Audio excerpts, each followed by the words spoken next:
Você sabia que, por muitos séculos, a Igreja guardou silenciosamente um aviso que hoje pouquíssimos padres têm coragem de dizer em voz alta?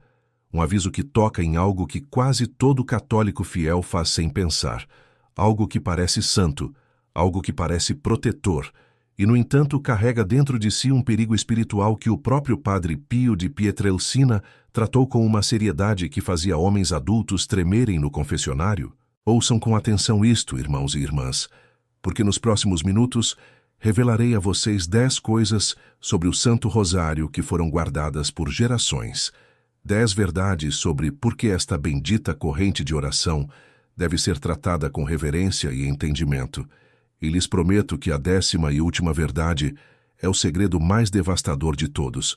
Aquele que mudou a forma como eu rezo, aquele que mudou a forma como milhares de famílias agora protegem suas casas à noite. Fiquem comigo até o fim, porque se forem embora antes dessa revelação final, perderão exatamente aquilo que Padre Pio queria que cada um de seus filhos espirituais compreendesse antes de fechar os olhos para dormir.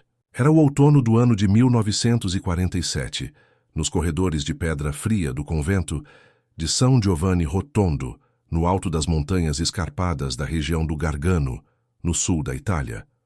O vento que desce daquelas cristas em outubro é um vento cortante e lúgubre, do tipo que encontra cada fenda nas muralhas antigas, do tipo que faz as lamparinas a óleo tremeluzirem e os crucifixos de madeira balançarem levemente em seus pregos. Um jovem, talvez com 26 anos, havia viajado por 3 dias de trem e a pé para se ajoelhar diante do frade, cujas mãos sangravam com as chagas de Cristo.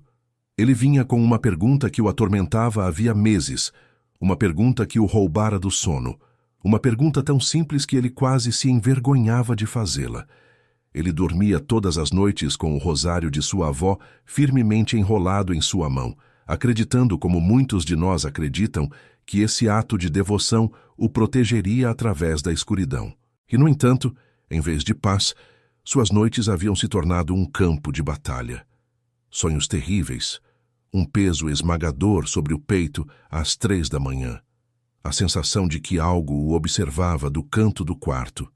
E então ele se ajoelhou e chorou e perguntou ao Santo Padre: "Diga-me, o meu rosário está falhando comigo?" E Padre Pio, irmãos e irmãs, fez algo que ninguém naquela sala esperava. Ele não repreendeu o jovem, ele não riu do medo dele. Ele se inclinou para a frente, seus olhos escuros de repente suaves e cheios de uma compaixão paternal, e disse palavras que quero que vocês guardem no coração pelo resto desta reflexão. Ele disse: "Meu filho, o rosário é uma espada, e nenhum homem dorme com uma lâmina nua contra a pele. Deixe-me ensinar como um soldado do céu verdadeiramente descansa." Agora, antes de continuar com o que o Padre Pio revelou àquele jovem trêmulo, preciso que você faça algo por mim, algo pequeno, algo que não lhe custa nada, mas que importa mais do que você imagina. Neste exato momento, nos comentários abaixo desta reflexão, quero que você escreva estas palavras com fé no coração: "São Padre Pio, intercede por mim." Não passe por isso como se fosse nada. Não trate isso como uma coisa pequena. Quando você escreve essas palavras, está fazendo um ato de vontade. Está abrindo uma porta. Está pedindo a um dos maiores intercessores da era moderna que coloque suas mãos feridas sobre a sua vida. E enquanto seus dedos estão ali, peço também que se inscreva neste canal e que deixe seu like. E peço que entenda que isto não é vaidade da minha parte, é caridade espiritual da sua. Cada alma que se inscreve ajuda esta mensagem de proteção a alcançar outro coração amedrontado às 3 horas da madrugada, outra mãe preocupada com seus filhos, outro homem lutando uma batalha que ninguém pode ver. Considere isso um ato de misericórdia, uma pequena vela que você acende por um estranho que nunca encontrará. E agora, tendo feito isso, voltemos à montanha e descobramos juntos o que a Igreja sempre soube. Quero ser muito claro com você desde o início, porque há vozes no mundo de hoje que torcerão o que estou prestes a dizer. Nada do que compartilho com você nesta reflexão é superstição. Nada aqui contradiz o sagrado ensinamento da Igreja Católica. Tudo o que revelo está enraizado nas Sagradas Escrituras e confirmado pelo Catecismo da Igreja Católica. Quando São Paulo escreveu aos Efésios, no 6º capítulo, nos versículos 11º e 12º, disse-nos para vestir toda a armadura de Deus, para que possamos resistir às ciladas do diabo, pois a nossa luta não é contra carne e sangue, mas contra os principados, contra as potestades, contra os dominadores deste mundo tenebroso. Isto não é poesia. Isto é uma descrição da realidade. Que o Catecismo da Igreja Católica, no parágrafo numerado 2708, ensina-nos que a meditação envolve pensamento, imaginação, emoção e desejo, e que essa mobilização das faculdades é necessária para aprofundar nossas convicções de fé. O rosário não é uma pulseira. O rosário não é um amuleto da sorte. O rosário é meditação, é armadura, é uma arma forjada no céu, e uma arma deve ser compreendida por quem a carrega, ou não lhe servirá como deveria. E assim chegamos à primeira das 10 verdades, a primeira razão pela qual o Padre Pio queria que cada um de seus filhos compreendesse antes de se deitar para dormir. A primeira verdade é esta: o rosário é uma oração de atenção ativa, e o estado de sono é um estado de entrega. Quando você envolve as contas na mão e desliza para a inconsciência, você não está rezando, você está dormindo. A oração cessou. E nessa lacuna entre a devoção e o sono, um sutil engano se enraiza na alma. O engano de que o objeto em si está fazendo a proteção, em vez da oração viva que brota de um coração consciente. Há muito tempo, no tempo dos grandes místicos, essa verdade era compreendida com total clareza. Considere os escritos de Santa Teresa de Ávila, essa gigantesca doutora da Igreja, que no ano de 1577 completou sua obra-prima sobre a vida interior da alma. Ela ensinou repetidamente que o inimigo de nossas almas se alegra quando confundimos o sinal exterior com a realidade interior, quando nos apegamos à madeira e ao metal e esquecemos o Deus vivo para o qual eles apontam. Ela advertiu suas irmãs no convento de Ávila de que uma alma que se torna preguiçosa em suas devoções, que deixa as contas escorregarem por dedos adormecidos enquanto a mente vagueia na escuridão, abre-se a uma silenciosa secura espiritual, um lento resfriamento do fogo do amor. E é aqui que Padre Pio se torna a nossa ponte para o mundo moderno, irmãos e irmãs, porque aquilo que os grandes místicos revelaram nos claustros do século XVI, Padre Pio confirmou e tornou prático para o católico comum do século XX e além. Padre Pio rezava até 30 e até 40 rosários num único dia. Chamava o rosário de sua arma, e quando lhe perguntaram o que derrotaria o demônio, respondeu simplesmente: o rosário. Mas escutem com atenção, porque esta é a parte que tantas pessoas esquecem. Padre Pio nunca tratou o rosário como um objeto passivo, deixado a pendurar inutilmente pela noite. Para ele, era sempre ativo, sempre consciente, sempre acompanhado do sopro vivo da oração. Segurava-o enquanto acordado e vigilante, e quando chegava a hora de descansar, ensinava a seus filhos que colocassem o rosário com reverência sobre o criado mudo, ou sobre a parede acima da cama, ou debaixo do travesseiro com uma oração sussurrada de proteção, mas nunca enrolado na mão adormecida como se as contas em si fossem uma magia que funcionasse sem a alma.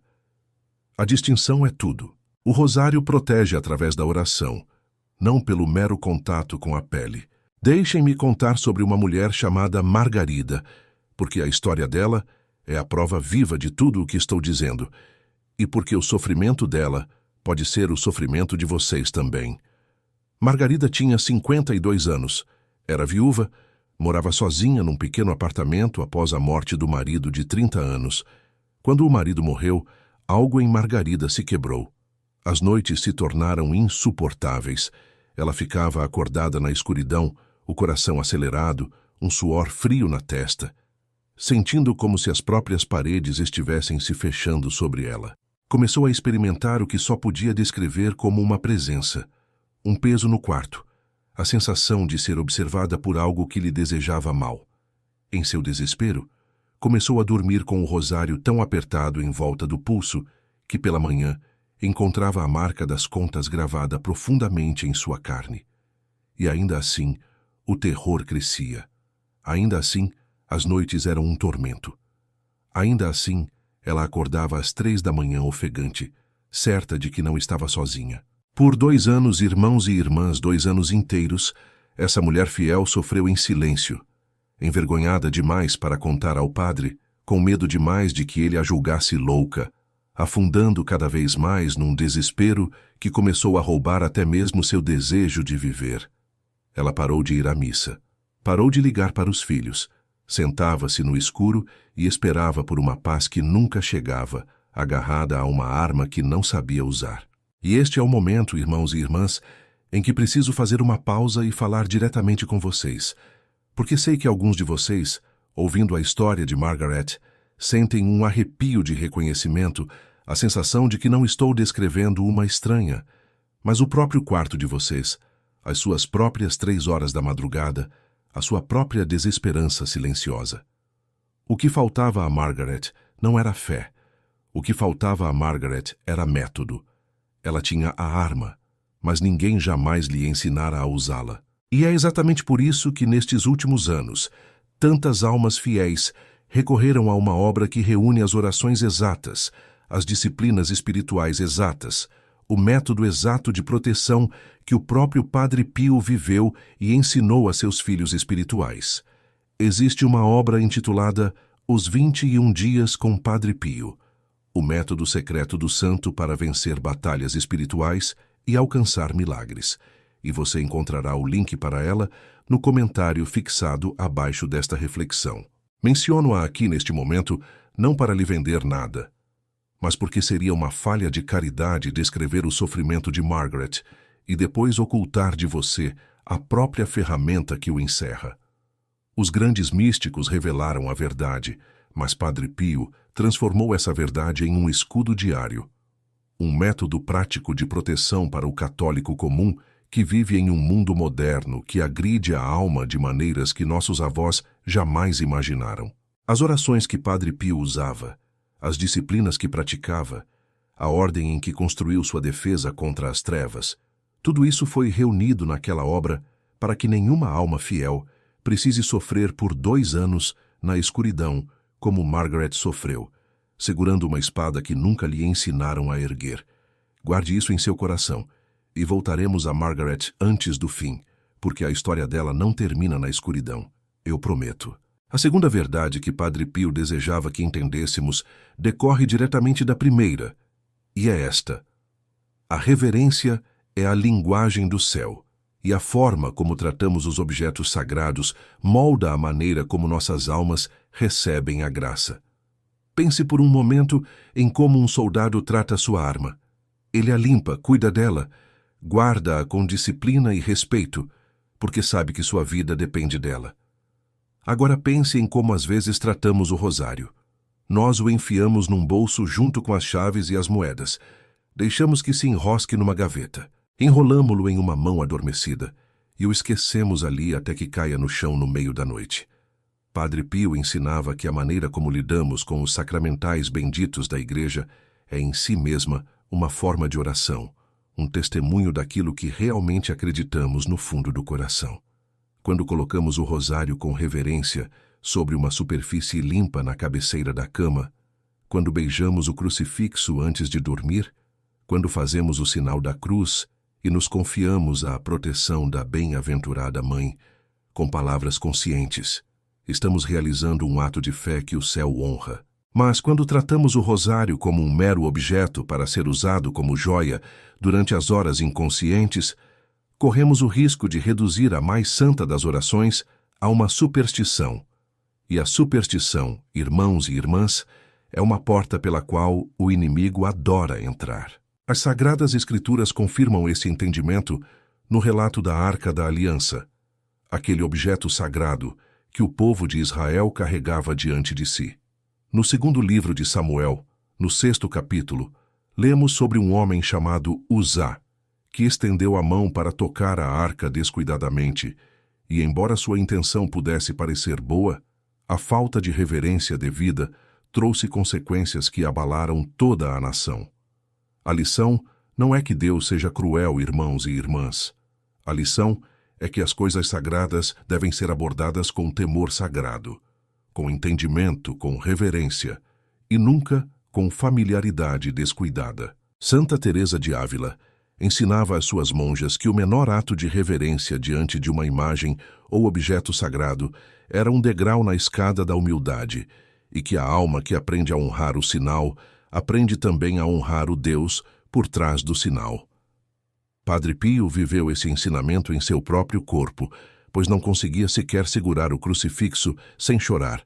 Tão profunda era sua reverência pelo sagrado. A terceira verdade é uma que muitas pessoas acham surpreendente, e é esta: o rosário foi feito para ser um ritmo da respiração e do coração, um pulso vivo de meditação, e esse ritmo não pode ser sustentado no sono.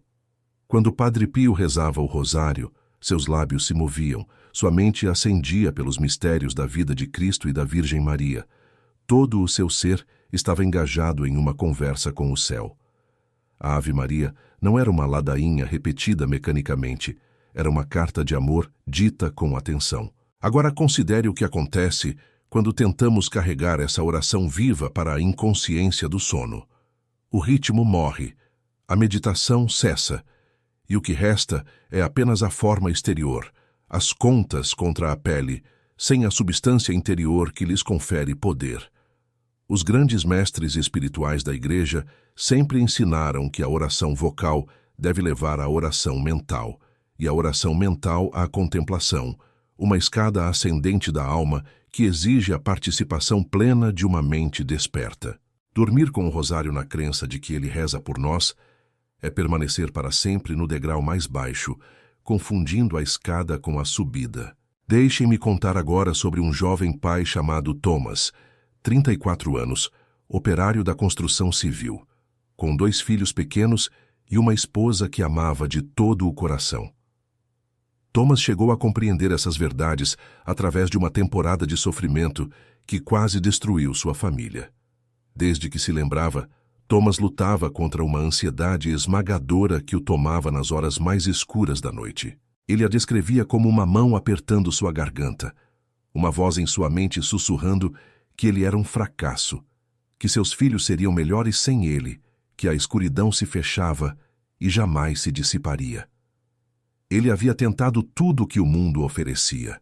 Tentara os conselheiros, os medicamentos, os exercícios de respiração, e embora algumas dessas coisas lhe trouxessem pequeno alívio, nenhuma alcançava a raiz do tormento.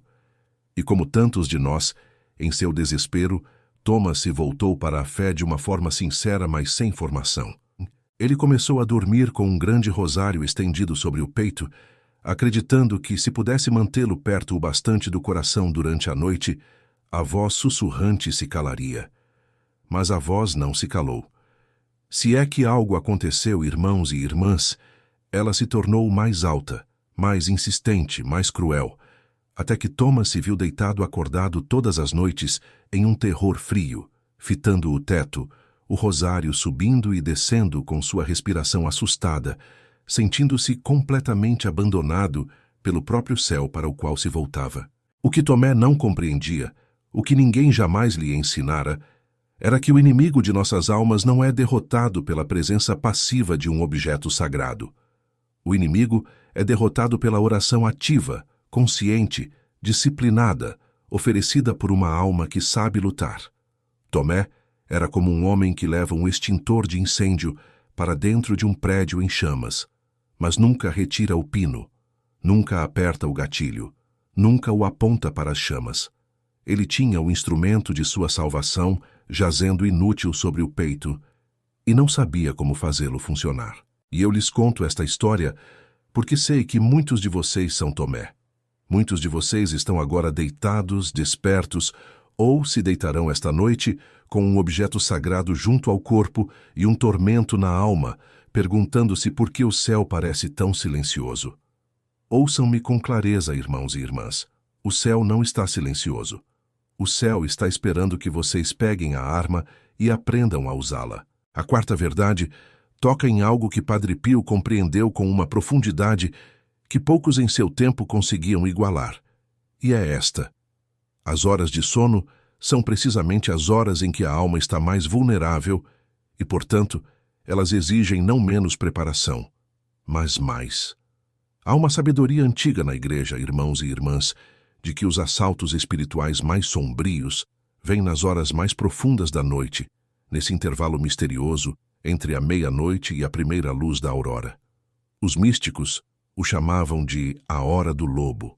O próprio Padre Pio suportou suas batalhas físicas e espirituais mais violentas contra o inimigo durante a noite. Batalhas tão reais que os outros frades ouviam estrondos vindos de sua cela e o encontravam pela manhã machucado e espancado, os móveis virados, como se ele tivesse lutado contra um adversário invisível. Ele sabia, melhor que qualquer homem de sua geração, que a noite é uma fronteira espiritual, uma região de fronteira onde a alma adentra uma indefesa que deve ser guardada com o máximo cuidado. E é por isso que ele ensinou que a preparação para o sono, as orações oferecidas antes de entregarmos nossa consciência, estão entre as orações mais importantes que jamais rezaremos. Não o rosário enrolado distraidamente na mão, mas um ato deliberado e consciente de entrega, uma colocação de nós mesmos, de nossos lares e de nossos entes queridos sob a proteção da bem-aventurada Mãe e dos santos anjos, antes de fecharmos os olhos. Santa Teresa de Ávila ensinou às suas irmãs uma prática de exame de consciência e entrega da alma a cada noite antes de dormir. Uma prática que ela considerava tão vital que não permitia que nenhuma de suas monjas a omitisse. Ela compreendia que a alma que se deita em estado de graça e entrega consciente dorme sob um dossel de proteção divina, enquanto a alma que meramente usa um objeto sagrado como um talismã dorme exposta. Esta é a diferença entre a espada embainhada e honrada à cabeceira da cama, pronta e abençoada, e a lâmina nua, empunhada descuidadamente contra a pele adormecida. Padre Pio confirmou esse ensinamento na era moderna e o tornou prático, ensinando a seus filhos espirituais um método específico de proteção noturna que transformava seus lares em fortalezas de graça. E é aqui, irmãos e irmãs, que devo falar novamente com vocês sobre aquele sofrimento que vocês podem carregar para a noite, porque sei que a história de Tomé mexeu com algo em muitos de vocês. Sei que alguns de vocês reconhecem sua própria ansiedade na dele, seu próprio terror das 3 da manhã, seu próprio sentimento de lutar uma batalha sem armas. E quero que vocês entendam que Tomé não continua deitado naquela escuridão. Tomé encontrou seu caminho para fora, e o caminho que ele encontrou não foi complicado, não foi caro, não foi reservado apenas para os grandes santos. Foi o próprio método que Padre Pio ensinou, a ordem exata das orações, as disciplinas específicas de proteção praticadas noite após noite durante 21 dias, até que a alma seja retreinada, rearmada e restaurada. Milhares e milhares de famílias agora praticam este método, e elas lhes dirão que ele mudou a atmosfera de seus lares, que seus filhos dormem mais tranquilamente, que o peso se levantou de seus quartos, que eles acordam de manhã com uma sensação de proteção em vez de pavor. Quero que vocês imaginem, só por um momento, como suas próprias noites poderiam se tornar. Imaginem deitar-se sem medo. Imaginem fechar os olhos e sentir, verdadeiramente sentir, a certeza cálida e inabalável de que vocês e todos sob seu teto estão envoltos na proteção do céu. Imaginem acordar não para a ansiedade, mas para a paz. Isso não é uma fantasia, irmãos e irmãs.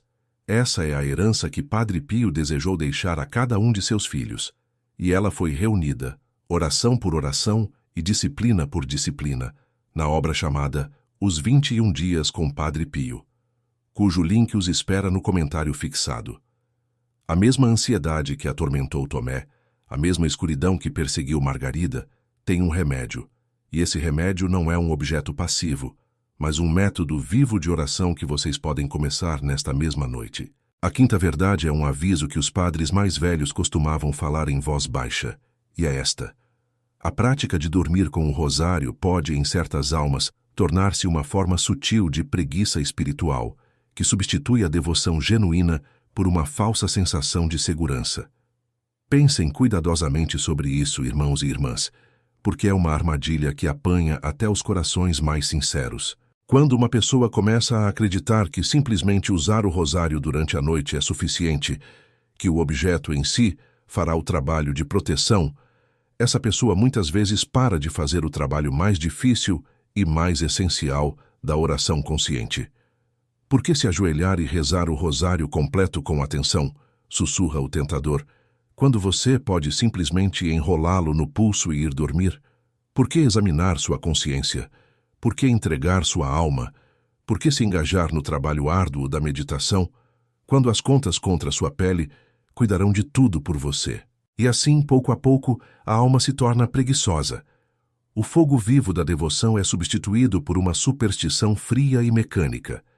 E isso, irmãos e irmãs, é exatamente o que o inimigo quer, porque uma alma que substituiu um objeto por um relacionamento é uma alma que parou de crescer, uma alma que parou de lutar, uma alma que depôs suas armas enquanto acreditava que ainda estava armada. Pepio enfrentou esse perigo de frente no confessionário, repetidas vezes, com os milhares de penitentes que vinham a ele de todos os cantos do mundo.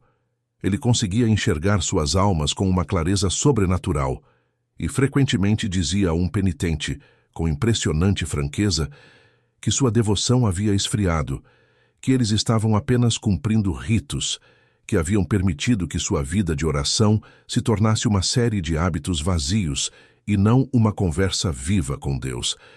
Ele exigia mais de seus filhos espirituais. Exigia que rezassem com atenção, com amor, com todo o coração engajado. O Santo Rosário, para Pepio, nunca foi uma desculpa para rezar menos. Era sempre um chamado para rezar mais, e para rezar melhor, e para rezar com a atenção feroz e disciplinada de um soldado que sabe que a batalha é real. A sexta verdade diz respeito ao próprio corpo, e aqui Pepio demonstrou uma sabedoria profundamente humana e profundamente espiritual. Ele compreendia que o hábito de dormir com o rosário, firmemente enrolado na mão ou no pescoço, podia perturbar o próprio descanso de que o corpo necessita para servir bem a Deus. Lembrem-se de Margaret, que acordava todas as manhãs com as contas tão pressionadas em seu pulso que deixavam marcas em sua carne. O corpo que não descansa bem não pode rezar bem. A mente exausta de uma noite de desconforto emaranhado não pode erguer-se para encontrar Deus pela manhã com clareza e alegria. Pio, que dormia apenas algumas horas por noite e sofria dor física constante das chagas em suas mãos, pés e lado, compreendia a profunda conexão entre o corpo e a alma. Ele ensinava que devemos cuidar do corpo como templo do Espírito Santo, e isso inclui permitir-lhe o descanso profundo e restaurador que Deus projetou para ele receber. Deitar-se na cama enroscado numa corrente de contas, virando-se de um lado para o outro, acordando com marcas na pele e rigidez nos dedos, não é uma devoção que agrada ao céu. É um tormento autoimposto que não serve a nenhum propósito santo.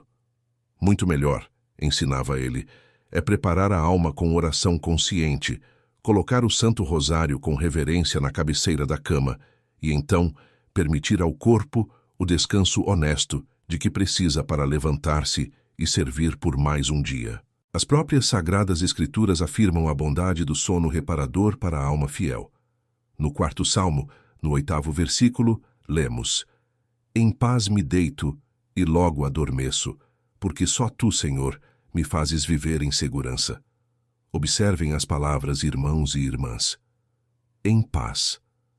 A alma fiel deve deitar-se em paz, na confiança segura que vem de ter se entregado a Deus, não no emaranhado ansioso de uma superstição que rouba tanto o descanso quanto a graça. E no 127º Salmo, no 2º versículo, somos lembrados de que Deus dá aos seus amados até durante o sono, que o nosso próprio descanso pode ser um dom e uma graça quando oferecido a Ele com um coração em paz.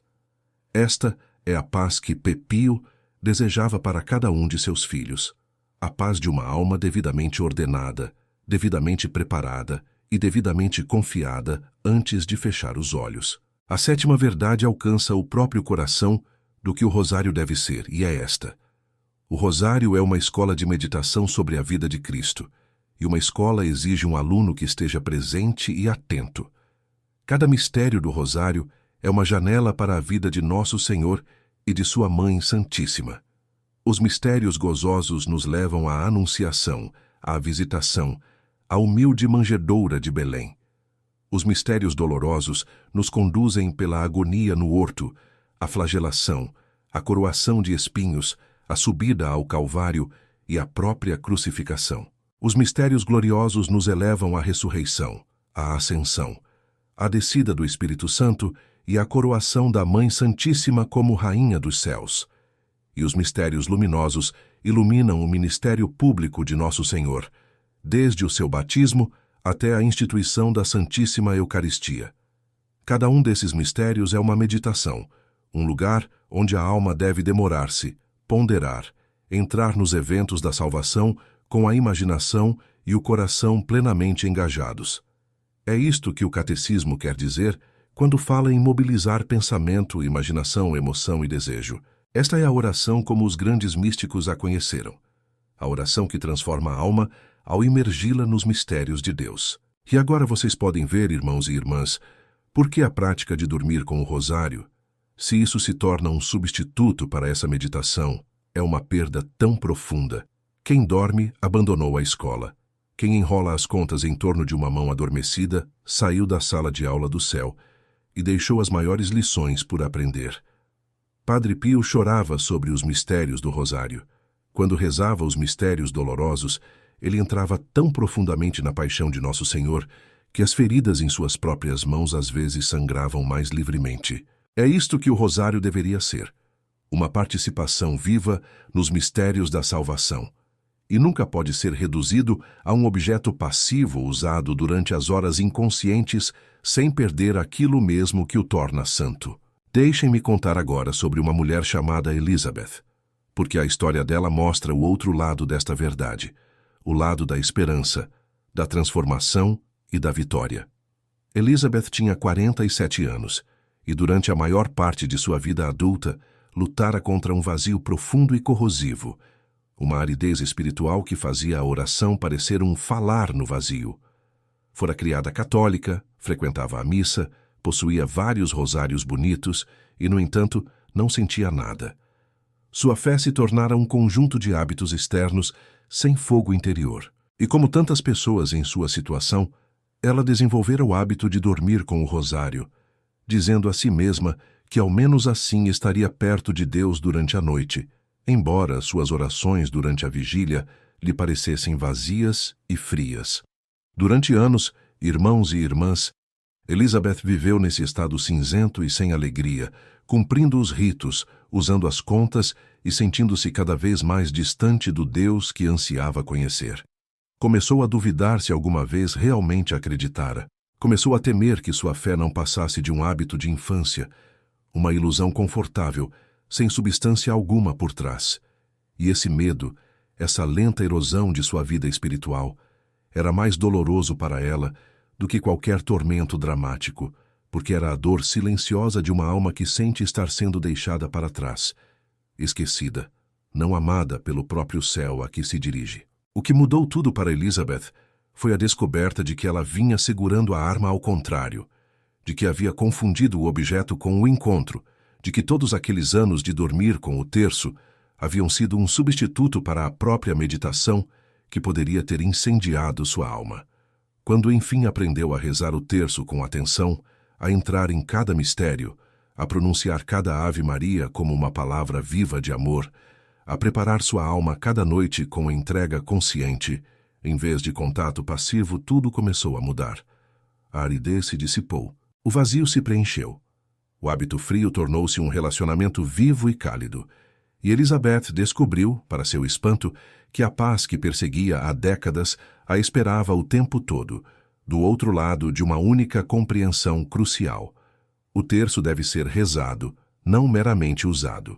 A oitava verdade é uma que Padre Pio mencionava com particular urgência, porque via destruindo a vida espiritual de tantas pessoas boas e sinceras, e é esta: a diferença entre devoção e superstição é a diferença entre uma fé viva e uma fé morta, e a prática de dormir com o terço pode deslizar uma alma de uma para a outra sem que ela sequer perceba. Devoção, irmãos e irmãs, é um ato de amor dirigido a Deus, oferecido com compreensão e com o pleno engajamento do coração. Superstição é a crença de que uma ação mecânica ou um objeto físico pode produzir um efeito espiritual por si só, à parte da fé, à parte do amor, à parte do Deus vivo. O Catecismo da Igreja Católica aborda isso diretamente no parágrafo de número 2111, onde ensina que a superstição é um desvio do sentimento religioso e que atribuir a eficácia das orações ou dos sinais sacramentais à sua mera execução externa, sem as disposições interiores que exigem, é cair em superstição. Leiam essas palavras de novo, irmãos e irmãs, e deixem-nas penetrar em seu coração, porque são o próprio coração de tudo o que estou lhes dizendo hoje. Atribuir o poder do terço à sua mera presença externa contra a pele, sem a fé interior e o amor e a atenção que ele exige, é precisamente o desvio contra o qual a Igreja nos adverte. É por isso que Padre Pio insistia tanto que seus filhos compreendessem o terço corretamente. Ele não queria diminuir o amor que tinham por ele. Pelo contrário, queria inflamar esse amor, purificá-lo, elevá-lo do nível de um hábito mecânico ao nível de uma devoção viva e transformadora. Ele sabia que uma alma que reza o terço com compreensão e atenção é uma alma armada para a batalha, enquanto uma alma que meramente o usa como amuleto é uma alma enganada, exposta e vulnerável justamente no momento em que acredita estar mais segura. O inimigo de nossas almas é mestre exatamente nesse tipo de engano. Ele não se importa se você carrega um terço, contanto que nunca aprenda a rezá-lo. Ele não se importa se você enrola as contas em sua mão adormecida, contanto que nunca se ajoelhe e entre nos mistérios com o coração inteiro desperto. Ele teme a espada que é desembainhada e empunhada. Ri da espada que é agarrada inutilmente por uma mão adormecida. A nona verdade nos prepara para a revelação final e mais devastadora, e é esta. A verdadeira proteção do lar cristão à noite não vem de um único objeto, mas de toda uma vida ordenada de graça, uma vida que Padre Pio traçou para seus filhos com a precisão de um mestre construtor erguendo uma fortaleza.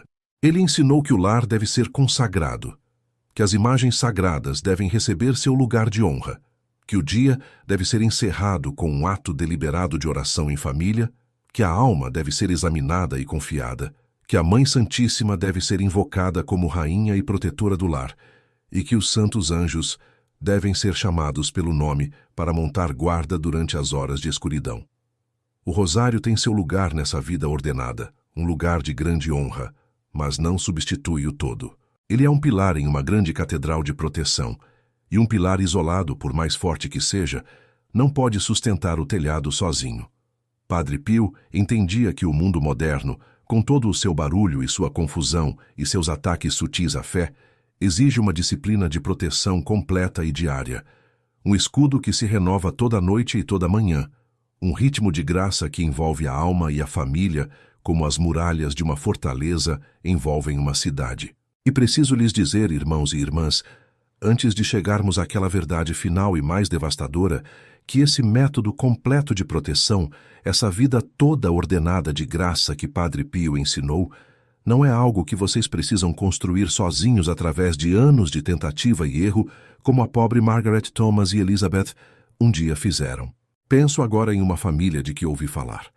Um pai e uma mãe com 3 filhos pequenos, cujo lar se tornara um lugar de tensão e medo constantes, onde as crianças sofriam de terrores noturnos e os pais ficavam acordados num pavor indefinido, onde a própria atmosfera da casa parecia pesada e opressiva. Essa família não era tão diferente da de vocês, talvez. Amavam a Deus, iam à missa, possuíam seus rosários e, ainda assim, não sabiam como construir a fortaleza que os protegeria. E quando finalmente aprenderam o método, quando começaram a praticar os 21 dias de oração, consagração e entrega que Padre Pio ensinou, a mudança em seu lar foi tão profunda que seus vizinhos a notaram. As crianças começaram a dormir a noite inteira. O peso se dissipou. Os pais descreveram uma paz que não conheciam há anos, a sensação de que seu lar se tornara finalmente uma verdadeira igreja doméstica, uma fortaleza de graça onde a escuridão não podia entrar. E quero que saibam que essa mesma transformação está sendo vivida agora mesmo nos lares de inúmeras famílias que adotaram esse método. Famílias que antes ficavam acordadas com medo e agora dormem na paz profunda do amado do Senhor. É por isso que a obra chamada Os 21 Dias com Padre Pio existe, e é por isso que o link dela espera por vocês no comentário fixado abaixo. Não é um livro para ser lido e deixado de lado. É um método para ser vivido, uma fortaleza para ser construída, noite após noite, até que o seu lar se torne um lugar onde o céu habita e o inimigo não pode entrar. E quero dizer algo mais a vocês agora, algo que vem do lugar mais profundo do amor pastoral, porque sei que ao ouvir estas histórias, o rosto de alguém que vocês amam surgiu em suas mentes. Talvez seja um filho ou uma filha que se afastou da fé e agora vive em uma escuridão espiritual que parte o coração. Talvez seja um esposo ou uma esposa que está mergulhada no luto, incapaz de encontrar o caminho de volta para a luz. Talvez seja um irmão, uma irmã, um pai, uma mãe, um amigo, alguém que está sob um ataque espiritual, que vocês veem tão claramente, mas que essa pessoa não consegue enxergar. E quero que compreendam que o maior ato de caridade que poderiam realizar, maior do que qualquer doação de dinheiro, maior do que qualquer palavra de conforto, seria colocar nas mãos deles a própria ferramenta do seu resgate. Pois se vocês lhes dessem a obra chamada Os 21 Dias com o Padre Pio, se colocassem esse método em suas mãos, não estariam apenas lhes dando um livro, estariam lhes dando um escudo para cada noite, um companheiro para cada hora de escuridão, as próprias orações que este humilde frade de Pietrelcina usava para repelir o inimigo e invocar a misericórdia do céu sobre os sofredores. Estariam lhes entregando o mapa para sair do próprio vale em que estão perdidos. E por isso lhes peço, com toda a ternura de um pai que anseia por não ver nenhuma alma deixada para trás, não deixem este momento passar. Vão agora ao comentário fixado abaixo, onde o link os espera, e tomem esta ferramenta, tanto para vocês mesmos quanto para aquele cujo rosto surgiu em seu coração. Não há resgate maior que possam oferecer, e não há tempo melhor do que esta mesma noite. E agora, irmãos e irmãs, antes de inclinarmos nossas cabeças juntos na oração que selará tudo o que recebemos, peço uma pequena coisa de vocês, não por mim, mas por causa das inúmeras almas que ainda estão acordadas esta noite no medo, que ainda dormem com o rosário enroscado ao redor do pescoço, que ainda ignoram a verdade que o Padre Pio trabalhou tão fielmente para ensinar. Se esta mensagem tocou sequer um canto do coração de vocês, então deixem que sua gratidão se torne um ato de caridade. Deixem um comentário abaixo com aquelas simples palavras de entrega. São Pio, interceda por mim. E deixem que essa oração escrita suba como incenso diante do trono de Deus. Pressionem o botão de inscrever-se para que o céu possa continuar a alcançá-los através deste humilde trabalho. Deem a este vídeo o pequeno sinal de um like e, acima de tudo, compartilhem-no com alguém que precisa, pois vocês não sabem que noite insone podem estar terminando, que lar podem estar transformando em uma fortaleza de graça, que alma podem estar trazendo de volta da beira do abismo. Espalhar esta verdade é em si uma batalha espiritual vencida. Então oremos. Que o Senhor, que nunca dorme nem cochila, vigie sobre a casa do corpo de vocês e a casa do seu lar esta noite e todas as noites. Que as chagas de Cristo, que o Padre Pio carregou em sua própria carne, se tornem o selo sobre suas portas e o escudo sobre sua cama. Que a Mãe Santíssima envolva vocês e cada alma que carregam em seu coração com seu manto, e que o rosário que seguram em suas mãos desperta se torne, por reverência e não por descuido, a corrente que prende o inimigo antigo e a escada pela qual os anjos de Deus sobem e descem sobre o lugar de seu descanso.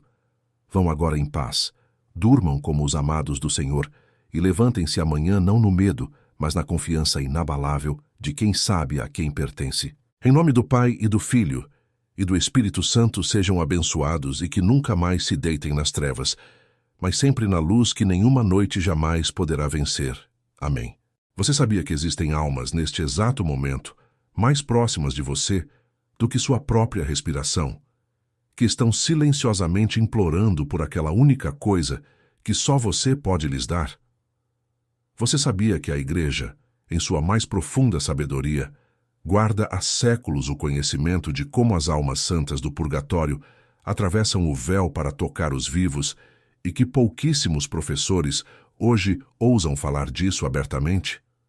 Irmãos e irmãs, escutem isto com atenção, pois nos próximos minutos eu revelarei a vocês 3 sinais inequívocos de que uma alma no purgatório está pedindo ajuda a você, pessoalmente.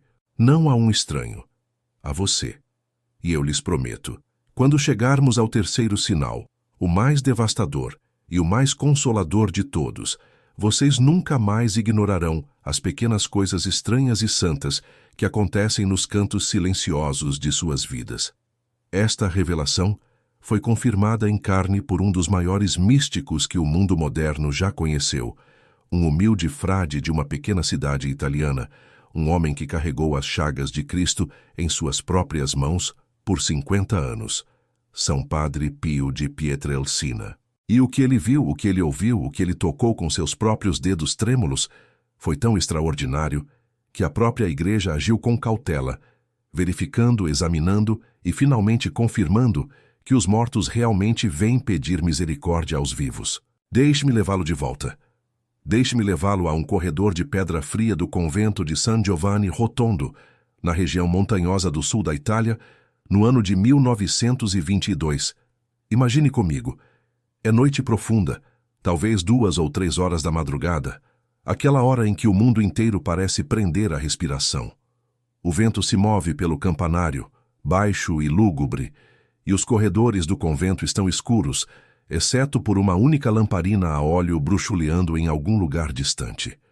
O piso de pedra é tão frio que morde a sola dos pés. São Padre Pio, ainda um jovem sacerdote então, está ajoelhado sozinho diante do pequeno altar, envolto em seu hábito capuchinho marrom, sua respiração subindo em nuvens tênues no ar congelante.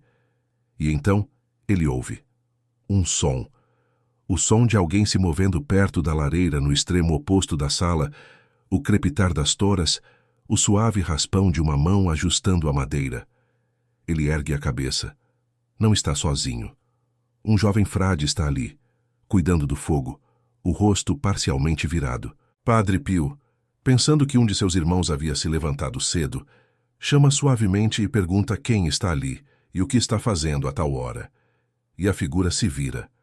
E com uma voz que parece vir de muito longe, do fundo de um poço profundo e doloroso, o jovem responde que é um noviço capuchinho, que morreu naquele mesmo convento muitos anos antes, e que ainda está, naquele exato momento, nas chamas do purgatório, pagando pelas pequenas negligências que cometeu durante seu tempo na vida religiosa. Ele viera, disse, porque Deus, em sua misericórdia, lhe permitira suplicar que uma única santa missa fosse oferecida pela salvação de sua alma. Você consegue imaginar o peso daquele momento? O fogo a crepitar, o vento lá fora, um homem morto de pé na sala, pedindo não ouro, não vingança, não nada deste mundo, mas uma só missa, uma oração, um ato de amor de um coração vivo. Padre Pio, comovido até o fundo do seu ser, prometeu àquela jovem alma que ofereceria o santo sacrifício da missa por ele logo na manhã seguinte, e num instante a figura desapareceu, e o fogo ardia como se nunca ninguém tivesse estado ali. No dia seguinte, o santo cumpriu sua promessa, e mais tarde confidenciou aos mais próximos que aquela pobre alma foi libertada e entrou na glória do céu. E eis o que me abala toda vez que conto esta história. Padre Pio disse, de modo simples e sem qualquer drama, que as almas dos mortos o visitavam com mais frequência do que as almas dos vivos. Mais do que os vivos. Elas vinham à noite, vinham durante a oração, vinham batendo, vinham suspirando, vinham no frio repentino de um quarto, e cada uma delas vinha pela mesma razão, para pedir ajuda. Agora, Antes de eu prosseguir uma palavra que seja, quero que você faça algo, e quero que faça não como espectador, mas como uma alma que crê. Em algum lugar do silêncio do seu coração agora mesmo, quero que pense numa pessoa que você amou e perdeu. Uma mãe, um pai, um marido, uma esposa, um filho, um amigo. E quero que digite nos comentários abaixo estas simples palavras, como uma oração oferecida da sua própria alma. Padre Pio, intercedei pelas almas que amei e perdi. Escreva agora porque acredito firmemente, e os santos o confirmam, que toda oração sussurrada pelos mortos sobe como incenso diante do trono de Deus, e nenhuma delas jamais se perde. E se você crê, como eu, que as santas almas são reais e que estão à espera, então faça mais um ato de caridade antes de continuarmos. Inscreva-se neste canal e compartilhe esta mensagem, não por mim, não por números, mas para que este conhecimento antigo e santo alcance outro coração enlutado que ainda não sabe que seu ente querido ainda pode ser ajudado. Considere isto uma obra de misericórdia espiritual, uma das maiores que a Igreja já nomeou: rezar pelos vivos e pelos mortos. Apertar aquele botão é acender uma vela num quarto escuro para um desconhecido. Faça agora e deixemos continuar. Sei que alguns de vocês, mesmo almas devotas e fiéis, estão sentindo uma sombra de dúvida cruzar a mente. Estão se perguntando se isto é verdadeiramente ensinamento católico ou mero folclore, superstição, imaginação de uma época mais simples. Então, deixem-me sossegar sua mente com a rocha sobre a qual tudo o que estou prestes a lhes dizer se sustenta. Isto não é minha opinião particular. Este é o puro e ininterrupto ensino da Igreja Católica. Abram as Sagradas Escrituras no segundo livro dos Macabeus, capítulo 12, e lerão que o grande líder Judas Macabeu fez uma coleta e a enviou a Jerusalém para providenciar um sacrifício pelos pecados dos mortos, e o escritor inspirado nos diz que é um pensamento santo e salutar rezar pelos mortos, para que sejam livres dos seus pecados. Um pensamento santo e salutar. Essas são as palavras da própria Palavra de Deus. E o Catecismo da Igreja Católica, nos parágrafos 1030 a 1032, ensina com clareza cristalina que todos os que morrem na graça e amizade de Deus, mas ainda imperfeitamente purificados, passam por uma purificação após a morte para alcançar a santidade necessária, para entrar na alegria do céu, e que podemos ajudá-los com nossas orações e, sobretudo, com o santo sacrifício da missa. Portanto, quando lhes falo de almas pedindo ajuda, não os estou conduzindo para as sombras. Estou conduzindo-os para o coração luminoso e antigo da própria fé, confirmado pelas Escrituras, definido pela Igreja e testemunhado em carne e osso por São Padre Pio. Firmem-se nessa certeza, porque ela é o seu escudo, e agora caminhemos juntos para os 3 sinais. O primeiro sinal de que uma alma no purgatório está pedindo sua ajuda é este: a memória repentina, inexplicável e persistente de uma pessoa que morreu. Deixe-me ser bem preciso, porque o diabo ama a confusão e Deus ama a clareza. Não estou falando da dor natural que surge em um aniversário, ou da ternura triste que vem quando você encontra uma fotografia antiga, ou da angústia que sente quando uma música familiar toca. Esses são os movimentos comuns de um coração amoroso, e são belos. Não, estou falando de algo diferente. Estou falando do momento em que o rosto de alguém que morreu, talvez alguém em quem você não pensava há anos, talvez até alguém que mal conhecia, de repente surge em sua mente sem motivo algum. Você está lavando a louça. Você está dirigindo por uma estrada conhecida. Você está acordado às 3 horas da madrugada. E ali está aquela pessoa, vívida, insistente, voltando repetidas vezes ao longo de dias ou até semanas, acompanhada por uma sensação estranha e pesada que você não consegue explicar. Uma sensação quase como se alguém estivesse puxando suavemente sua manga. De onde isso vem nas Escrituras? Considere as palavras do livro de Jó, capítulo 14, onde o homem sofredor clama sobre o mistério dos mortos e seu anseio.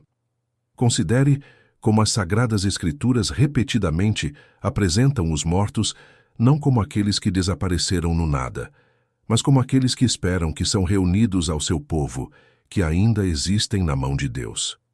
A sabedoria de Salomão, capítulo 3, versículo 1, nos diz claramente que as almas dos justos estão na mão de Deus, e nenhum tormento as tocará, e no entanto elas estão sendo purificadas. A memória que Deus permite surgir em sua mente não é um acidente do seu cérebro. É muitas vezes uma batida na porta da sua alma. São Padre Pio compreendeu isso com clareza penetrante. Ele ensinou, e aqueles que viveram ao seu lado registraram fielmente, que as santas almas não podem ajudar a si mesmas. Essa é a verdade terrível e bela do purgatório. A alma ali já não pode mais merecer, já não pode mais orar pelo seu próprio progresso, pode apenas sofrer e esperar e confiar na misericórdia de Deus canalizada pelas orações dos vivos. E então, quando Deus o permite, aquela alma alcança o único instrumento que ainda lhe resta. A memória de uma pessoa viva que talvez, apenas talvez, pare e reze. Houve um homem. E contarei sua história por completo, porque sua história pode muito bem ser a sua história. Seu nome era Antônio, um homem trabalhador de cerca de 52 anos, pedreiro de ofício, um homem de mãos fortes e um coração mais pesado do que alguém imaginava. Antônio havia perdido seu pai quando tinha apenas 19 anos e a despedida não fora gentil. Houve palavras duras entre eles, uma briga sobre o negócio da família, uma porta batida e então, 3 dias depois, antes que qualquer reconciliação pudesse ocorrer, seu pai morreu subitamente de um ataque cardíaco nas primeiras horas da manhã. Por mais de 30 anos, Antônio carregou aquela ferida não curada como uma pedra costurada em seu peito. Construiu casas para outras famílias, enquanto sua própria alma jazia em ruínas. Bebia um pouco demais nas noites, não o suficiente para alguém chamá-lo de bêbado, mas o suficiente para silenciar a voz interior. Parou de ir à missa. Dizia a si mesmo que não acreditava mais, embora a verdade fosse mais simples e mais triste. Não suportava estar na casa do pai, cujo perdão tinha certeza de que havia perdido e cuja imagem terrena, seu próprio pai, nunca tivera a chance de perdoar ou ser perdoado. E então começou. Num outono comum, 33 anos após a morte de seu pai, Antônio começou a ver o rosto de seu pai. Não apenas nos sonhos, embora os sonhos também viessem, mas na vida desperta, nos momentos mais estranhos. A lembrança dos olhos de seu pai, da voz de seu pai chamando seu nome do jeito que fazia, quando ele era menino, retornou com uma força que o assustava. Noite após noite, ele acordava exatamente às 3 horas da manhã, com o coração disparado, e a certeza avassaladora de que seu pai estava por perto, de que seu pai precisava de algo dele, e por baixo de tudo, um peso sufocante de tristeza que nenhum médico conseguia nomear e nenhum remédio conseguia aliviar. Antônio pensou que estava perdendo a razão. Tornou-se ríspido com a esposa. Chorou em sua caminhonete onde ninguém pudesse ver. Ficou acordado em um suor frio, aterrorizado, envergonhado e completamente só em uma dor tão antiga que já criara raízes em seus próprios ossos. Esta, irmãos e irmãs, é a dor mais profunda e cruel. A dor que não tem nome nem causa visível. A dor que isola uma alma tão completamente que ela nem sequer consegue pedir ajuda porque não sabe o que está errado. Você já sentiu isso? Conhece aquela solidão sufocante das 3 da manhã, aquela sensação de ser puxado em direção a algo que não se pode ver? A esposa de Antônio, uma mulher quieta e fiel, finalmente o persuadiu a falar com um velho padre numa cidade vizinha, um padre bem familiarizado com os ensinamentos místicos de São Padre Pio. E o padre, depois de ouvir tudo, não disse a Antônio que ele estava doente. Disse-lhe algo que mudou sua vida para sempre. Disse-lhe que seu pai não o estava assombrando. Seu pai estava pedindo exatamente aquilo que havia sido quebrado entre eles e nunca reparado: perdão e a oração que flui do perdão. O padre explicou que a memória persistente, os despertares às 3 da manhã, a tristeza esmagadora, eram a assinatura de uma alma no purgatório, alcançando a única porta que ainda estava aberta, a porta do próprio coração de Antônio. E o padre ofereceu a Santa Missa pelo sufrágio da alma do pai de Antônio, e ensinou Antônio a rezar por ele diariamente, e, acima de tudo, trouxe Antônio de volta à confissão, onde o homem chorou pela primeira vez em 33 anos. Chorou até expelir toda a pedra que carregava desde os 19 anos. Em poucas semanas, os despertares pararam. A tristeza sufocante se desfez como uma névoa queimando ao sol da manhã.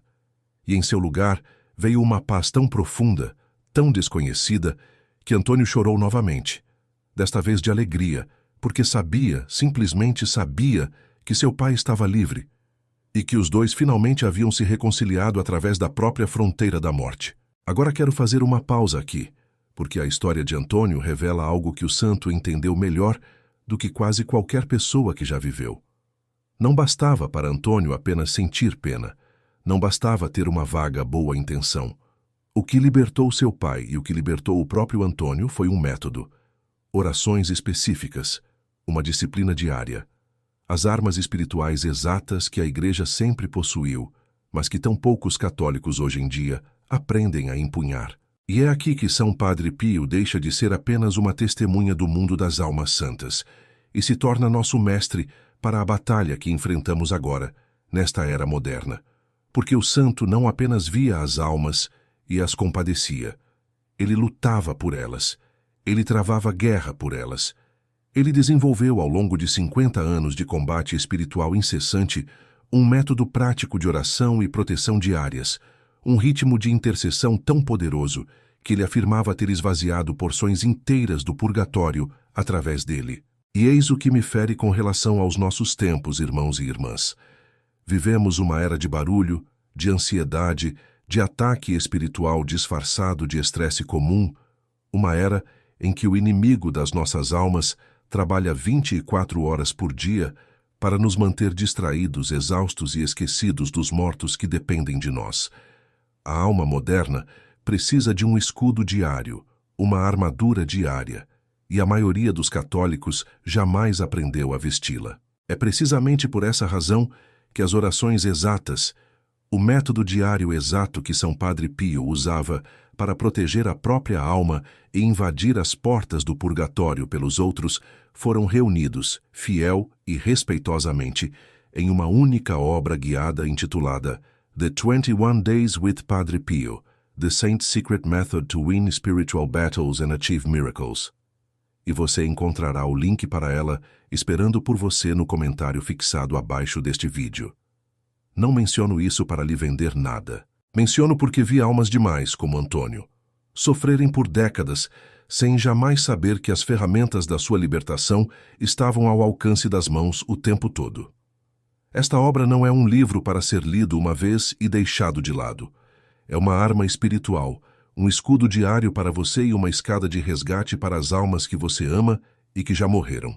Ela o conduz um dia de cada vez, durante 21 dias, através das mesmas orações que este santo sussurrava no escuro gelado de sua cela, as orações que abriram as portas do céu para aquele jovem noviço junto ao fogo.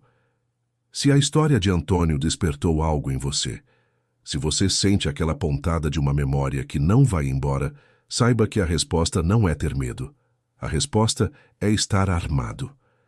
Mas sigamos caminhando, porque o segundo sinal é algo que muitos de vocês já experimentaram sem jamais entender o que era. O segundo sinal de que uma alma no purgatório está pedindo sua ajuda vem através dos seus sonhos, e especificamente de um tipo muito particular de sonho que os místicos da Igreja descrevem há 2000 anos.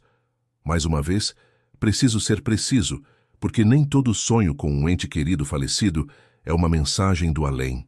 Muitos sonhos são simplesmente a forma que o coração encontra de processar o luto, a mente reorganizando memória e saudade, e esses sonhos, embora ternos, não carregam peso especial. Mas existe outro tipo de sonho, e depois que você o tem, nunca mais o confunde com um sonho comum. Nesse sonho, a alma falecida aparece para você com clareza e calma incomuns. Eles não estão fazendo coisas aleatórias de sonho. Eles olham diretamente para você. Frequentemente estão com frio, ou parecem estar em um lugar sombrio, ou estão atrás de algo, um portão, uma névoa, uma parede de vidro. E eles falam, ou fazem gestos. e a mensagem é sempre essencialmente a mesma. Eles precisam da sua ajuda, precisam das suas orações, precisam de missas oferecidas por eles. E quando você acorda, não sente o desvanecimento confuso de um sonho normal. Você acorda com o coração disparado e uma certeza absoluta e inabalável de que foi real, de que eles estavam verdadeiramente ali e de que estavam verdadeiramente pedindo. As Sagradas Escrituras estão repletas de Deus, falando através de sonhos àqueles que o amam. Considere São José, o guardião da Sagrada Família, a quem o anjo do Senhor apareceu em sonho, no Evangelho de São Mateus, capítulo 1, versículo 20, e novamente no capítulo 2, alertando-o para fugir para o Egito, a fim de salvar o menino. Considere os sonhos do patriarca José no livro do Gênesis, e os sonhos que Deus enviou ao profeta Daniel. Deus sempre usou as horas tranquilas e indefesas do sono, quando nossas mentes orgulhosas e ocupadas finalmente se calam para dizer as coisas que não ouviríamos enquanto acordados. E São Padre Pio confirmou, repetidas vezes, que as santas almas frequentemente vêm aos vivos em sonhos, precisamente porque é no sono que nossa resistência cai e nossos corações se tornam suaves o suficiente para receber a mensagem. Ele alertou sempre que devemos testar tais sonhos pelo ensinamento da Igreja, que nunca devemos cair na superstição ou procurar os mortos através de meios proibidos, o que a Igreja estrita e justamente condena. Nós não convocamos os mortos, não consultamos médiuns ou espíritos, pois isso é um pecado grave contra o primeiro mandamento. Mas quando Deus, em sua misericórdia, permite que uma alma sofredora apareça em um sonho para implorar por oração, isso não é superstição. Isso é a comunhão dos santos, a grande família de Deus que se estende pela vida e pela morte, e é uma das verdades mais belas da nossa fé. Deixe-me contar agora sobre uma mulher chamada Isabel, e conto a história dela porque sei que muitas de vocês que estão ouvindo são mulheres que carregam o peso invisível da vida espiritual de toda uma família sobre os ombros. Isabel tinha 47 anos, uma mãe devota de 3 filhos, uma mulher que rezava seu rosário fielmente e nunca perdia a missa de domingo. A própria mãe dela havia morrido 2 anos antes, uma mulher boa e piedosa, e Isabel a havia chorado profundamente, mas, pensava ela, tinha feito as pazes. E então os sonhos começaram.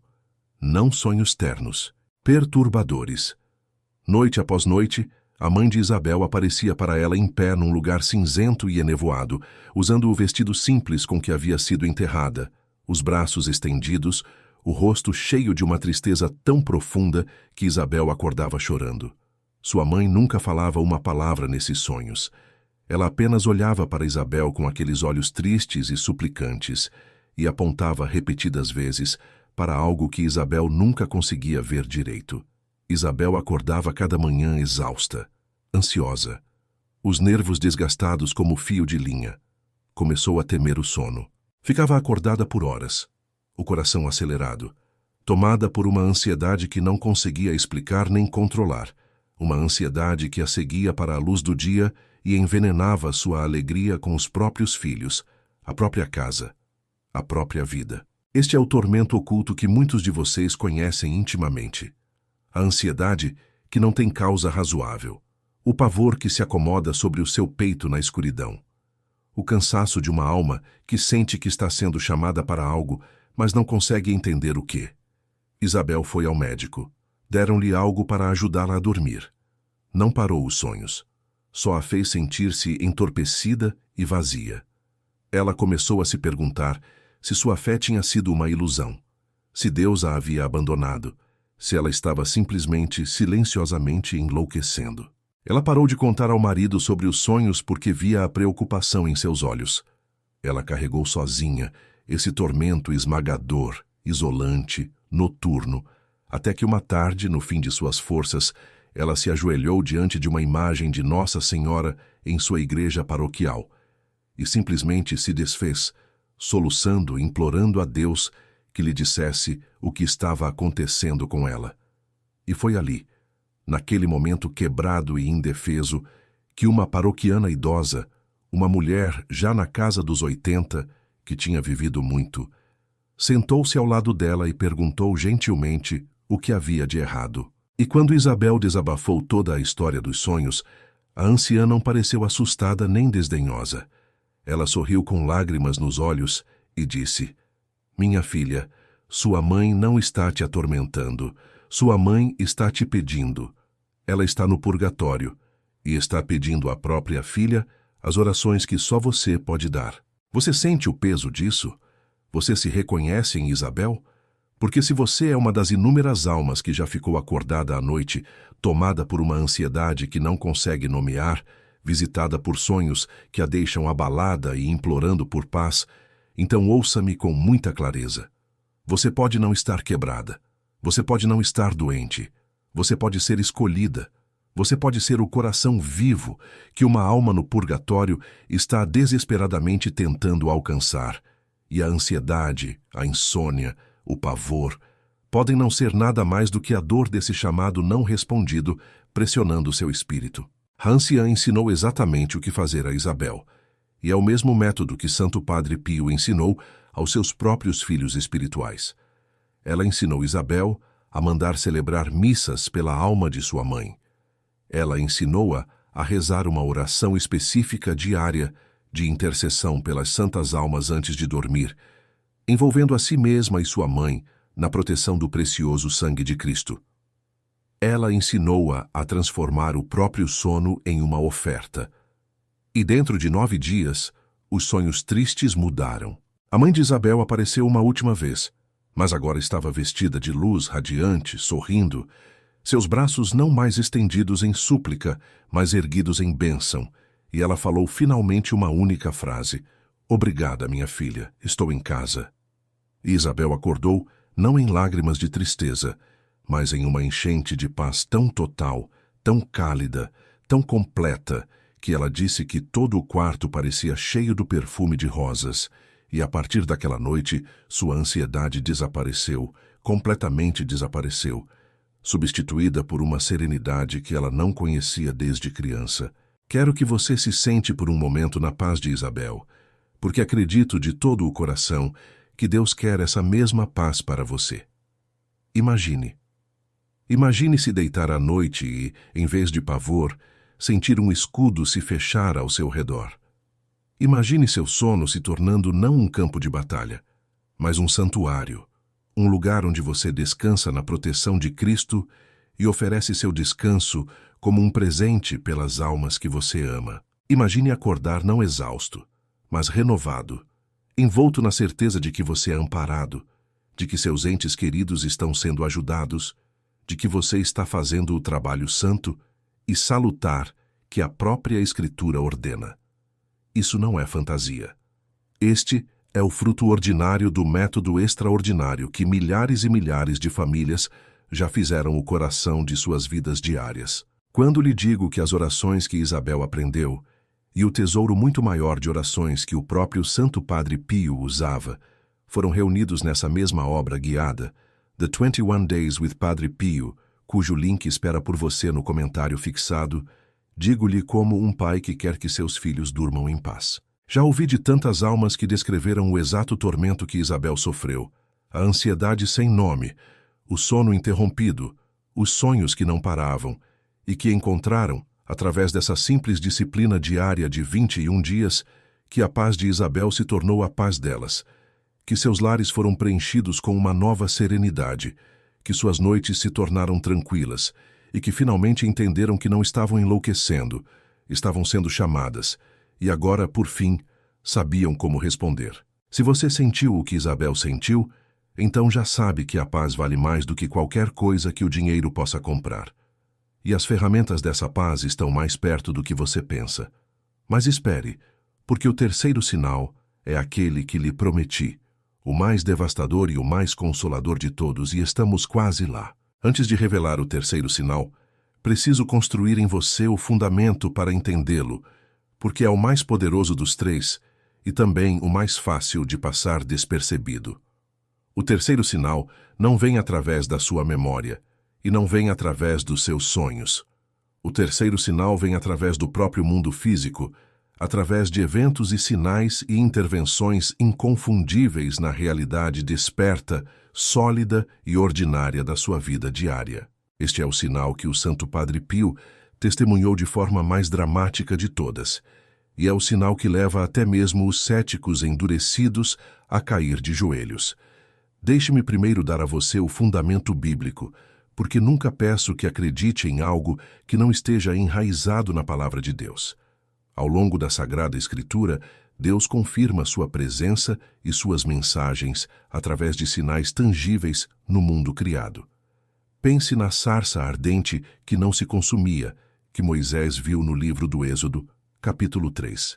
Pense no velo de Gideão no livro dos Juízes, capítulo 6, molhado de orvalho enquanto o chão estava seco, e seco enquanto o chão estava molhado, um sinal físico concedido para confirmar uma verdade espiritual.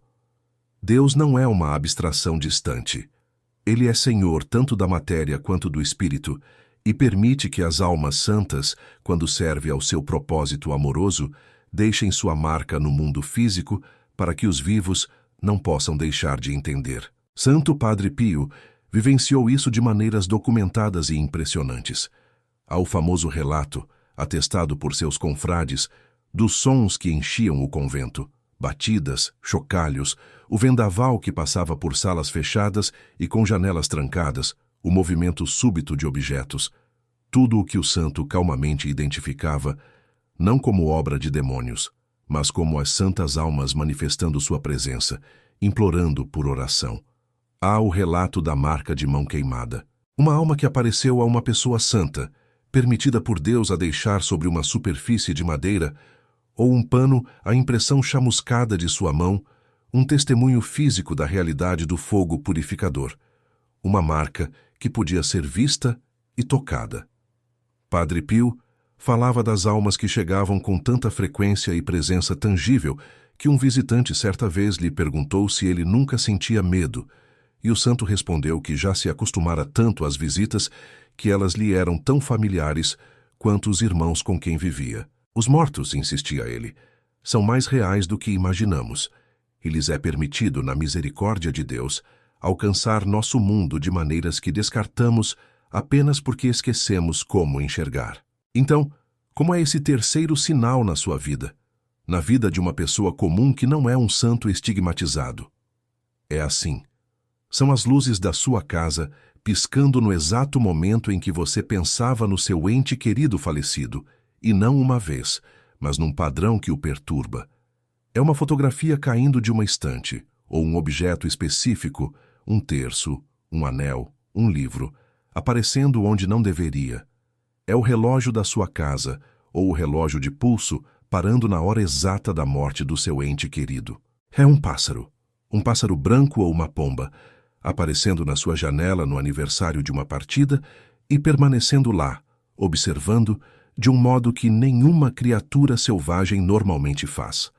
É a fragrância súbita, avassaladora e inexplicável de flores, na maioria das vezes rosas, enchendo um cômodo onde não há flor alguma, fenômeno que os santos associaram repetidamente à presença do sagrado e às almas libertas. E, acima de tudo, é uma coincidência inconfundível de tempo, um sinal que chega no momento preciso em que você estava pensando nos mortos, tão específico, tão pessoal, tão perfeitamente direcionado ao seu próprio coração, que você não pode honestamente chamá-lo de acaso. Não são superstições a serem temidas. Quando confrontados com o ensinamento da Igreja e o conduzem em direção à oração, e não ao medo ou ao oculto, são, com frequência, o clamor tangível de uma alma que esgotou todos os meios mais suaves e agora alcança o próprio mundo físico para clamar a você. Reze por mim, não se esqueça de mim, ajude-me a voltar para casa. Deixe-me dar o testemunho mais completo de todos, porque esta história final une tudo o que eu lhe contei. Havia um homem chamado Thomas, 61 anos, engenheiro aposentado, um homem racional e instruído que se orgulhava de acreditar apenas no que podia medir e provar. Thomas não era exatamente um ateu, mas sua fé havia se tornado fria e mecânica ao longo das décadas, um conjunto de hábitos esvaziados de qualquer calor vivo. Sua esposa de 38 anos, Maria, morrera após uma longa doença, e Thomas a cuidara em cada dia terrível disso. E quando ela finalmente partiu, algo nele se fechou como uma porta batendo. Ele não chorou no funeral. Não conseguia. Foi para a casa vazia, e simplesmente parou. Parou de rezar, porque a oração não a salvara. Parou de falar com os filhos adultos, porque a dor deles espelhava a sua própria, e ele não suportava. Sentava-se noite após noite na sala escura, na poltrona favorita de Maria, olhando para o nada, esvaziado por uma dor tão total que ultrapassara as lágrimas e se transformara numa espécie de morte congelada da alma. Dizia a si mesmo que ela simplesmente se fora, extinta, que todo o amor deles não dera em nada. E essa crença, essa terrível mentira moderna, era uma segunda morte que o matava mais lentamente e mais seguramente do que qualquer doença. E então os sinais começaram. Na primeira vez Thomas descartou. Estava sentado no escuro pensando em Maria, quando o pequeno abajur ao lado da poltrona dela piscou 3 vezes e se apagou, embora a lâmpada, quando ele a verificou, estivesse perfeitamente boa. Um fio solto, disse a si mesmo. Na segunda vez, acordou de madrugada com o inconfundível aroma do perfume de rosas que Maria usara todos os dias da vida de casados, enchendo o quarto tão fortemente que ele se sentou ereto, o coração disparado, e revistou a casa inteira, não encontrando nada, nenhuma fonte, nenhuma explicação. Um truque da mente, disse a si mesmo, a imaginação de um homem enlutado. Mas na terceira vez Thomas não conseguiu explicar. Era o aniversário do dia em que conhecera Maria, 40 anos antes. Ele estava sentado na poltrona dela e pela primeira vez em meses falara em voz alta, dizendo o nome dela no quarto vazio, perguntando quase com raiva se ela estava em algum lugar. E naquele exato momento, o velho relógio na lareira, um relógio que não funcionava havia mais de 1 ano, um relógio que ele deixara ali, quebrado e silencioso, porque não suportava mexer nele, de repente, começou a bater. Bateu a hora, clara e forte, um relógio sem mecanismo funcional, e então emudeceu novamente e nunca mais se moveu 1 segundo a partir daquele dia. Thomas caiu de joelhos no chão daquela sala escura e chorou pela primeira vez desde que Maria morrera.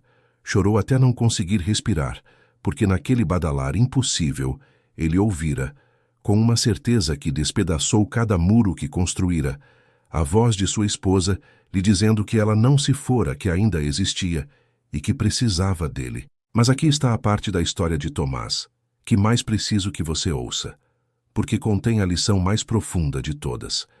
Tomás, em sua ignorância, não sabia o que fazer com aqueles sinais, e uma alma que não sabe o que fazer com tais sinais está em perigo, porque o inimigo de nossas almas não ama nada mais do que torcer uma graça genuína em medo, em obsessão, em uma busca desesperada pelos mortos através de portas proibidas. Tomás, em sua dor e confusão, quase foi procurar uma mulher que sua vizinha recomendou, uma suposta médium que dizia poder deixá-lo falar com Maria.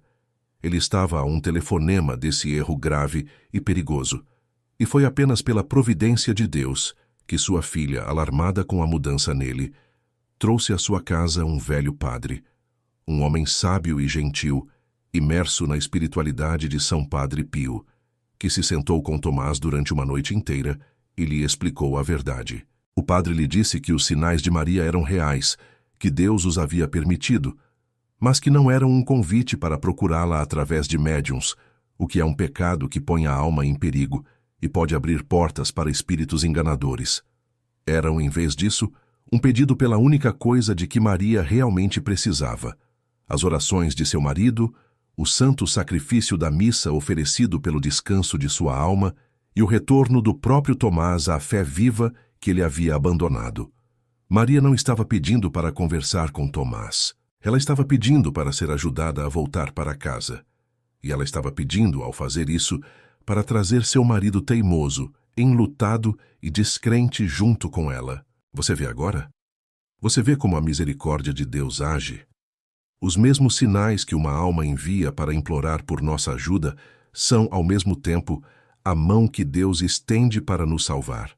Maria, do fogo purificador do purgatório, foi permitida alcançar o mundo físico não apenas para obter sua própria libertação, mas para resgatar a alma do homem que amava, para partir seu coração congelado, para conduzi-lo de volta à missa, de volta à confissão, de volta à oração, de volta à vida. E isso me leva a algo que preciso lhe dizer diretamente, do meu coração ao seu, porque sei que entre as muitas almas que me ouvem agora, há alguém, talvez seja você, que não está pensando em si mesmo, mas em outro.